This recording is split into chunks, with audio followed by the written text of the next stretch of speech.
Hey guys, this is Matthew here, and I've got another commonly asked coaching question that I have amongst my prospects and my clients, whether I'm doing seminars or one-on-one sessions. So the question here is, how do I know if this will work for me? How do I know if your coaching and mentorship, or if coaching and mentorship in general, will work for someone like me? And straightforward question, and the answer can be variable depending on where the person's at, but ultimately, the simple, straightforward answer is that it can work for you because it's just a matter of who do you listen to.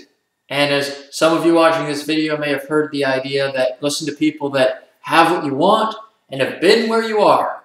And ultimately, you want to train with people who teach you about listening to yourself, listening to your own feelings and your own ideas that are coming from a natural source of inspiration. So, how do I know this will work for me? Simply the fact that you don't have to believe it, you just have to take it upon yourself to implement some of these basic tools and suggestions into your daily lifestyle. And again, that's, from my point of view, what coaching and mentorship is all about. It's not about taking an hour or 2 hours out of your day and dedicating it towards specific tasks. It's really about, throughout your day, how do you integrate simple ideas, simple ways of thinking or perceiving reality that are going to get you transformational shifts in your experience.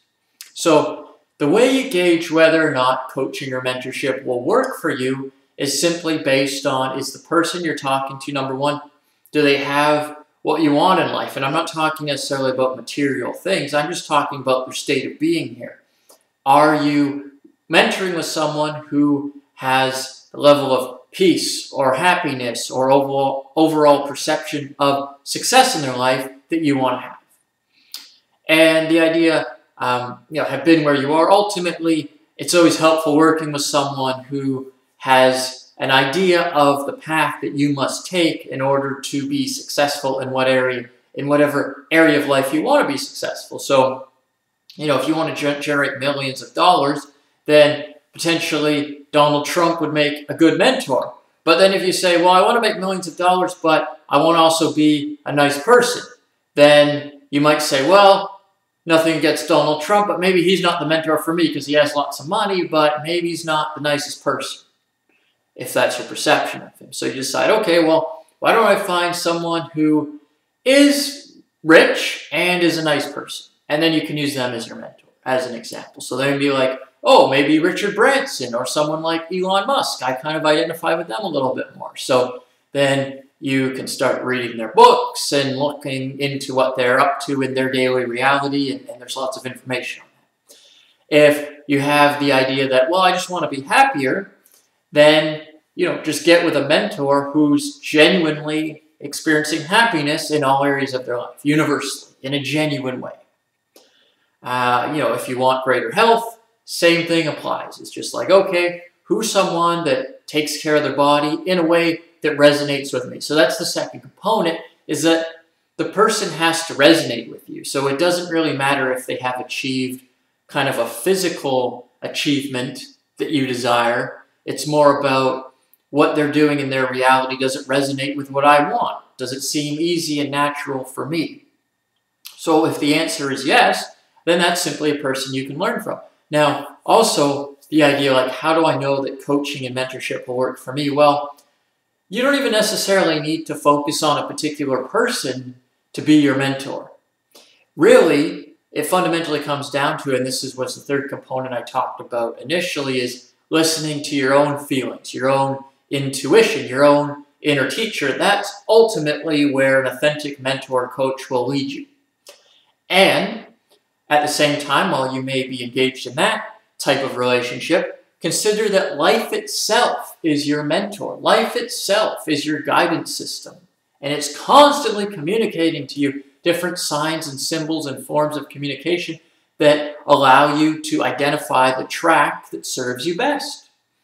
So simply synchronicity in your life can be a mentor or a guide showing you that, hey, you're on the right path, or these are the signs telling you which way to go. That can be really good. Or just paying attention to your feelings, what feels good, what feels kind of off and doesn't vibe with what I'm looking for. And pay attention to that. Don't be scared of it. And by all means, if you're ever curious about exploring a feeling that maybe does feel a little out of alignment, it's perfectly natural to go ahead and do that. And inevitably, at some point, you'll arrive at the idea like, hey, this vibration's not for me. This pathway, this choice, this option, it's not for me. And you'll just divert back to the ones that do resonate with you. So there really has to be no fear during this process because you're always safe. The only one requirement is simply to trust that you are always safe. Trust that all the signs that life is showing you are there for your benefit and to be helpful to you. So again, just taking it from the top is that yes, find people in your life who have what you want and have been where you are in a general sense, and ultimately that they resonate with you on a core level in terms of values and vibration and thought patterns and whatever else is important for you when building relationships.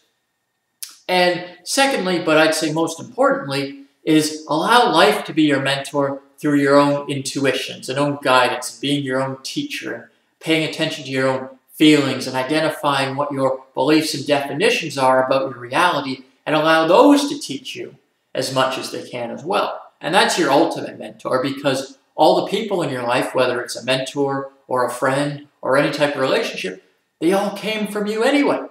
So ultimately, you're putting all these pieces on your path for you to recollect and remember who you are.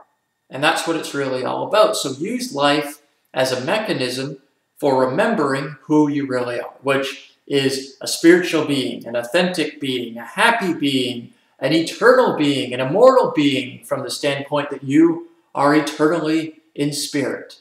And of course, with that means a whole other plethora of things that kind of contradict our human nature, but bring it well into alignment for a greater identification of being happy, being spirit, being God, being supreme consciousness in all ways, mind, body, and spirit.